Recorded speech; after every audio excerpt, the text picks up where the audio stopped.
সালামু আলাইকুম। আশা করি আপনারা সকলে সুস্থ এবং অনেক ভালো রয়েছেন। ঢাকা টু পাবনা রুটের সারা জাগানো বাস অপারেটর বাংলা স্টার পরিবহন তাদের বড় যুক্ত করলো 1 unit brand new AC bus. তাদের বড় যুক্ত হওয়া এই বাসটির বডি নির্মাণ করা হয়েছে ভারতীয় অশোক লেল্যান্ড ব্র্যান্ডের চেসিসের ওপরে। বাসটির অসাধারণ কাজ করেছে নিউ প্ল্যান ইঞ্জিনিয়ারিং ওয়ার্কশপ। এই বাসগুলোতে আপনারা 2x2 ফরমেশনে সর্বমোট 36টি ইকোনমি ক্লাস সিটের ব্যবস্থা পেয়ে যাচ্ছেন।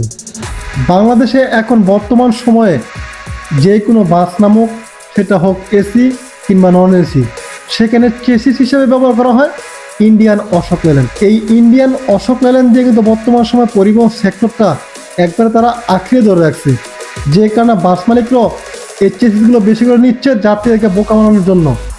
এটা কিন্তু আপনার জাপানি প্রোডাক্ট বলেন, কোরিয়ান প্রোডাক্ট বলেন, সুইডেনের প্রোডাক্ট বলেন, তাদের কাছে কিছুই না। বিষয়টা হচ্ছে বাস কোম্পানি মালিকদের রুচিশীলতা। তাদের বাস কোম্পানি তারা যেই বাস দিয়ে যাত্রীকে সেবা দিবে, যাত্রীরা সেটা দিয়ে ট্রাভেল করতে হবে।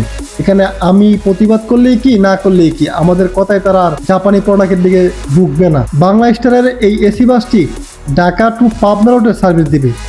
প্রতিটি সিটের জন্য আপনাকে ভাড়া গুনতে হবে 600 টাকা। এই ছিল আমাদের আজকের ভিডিওটি। আশা করি আমাদের ভিডিওটি আপনার কাছে ভালো লেগেছে।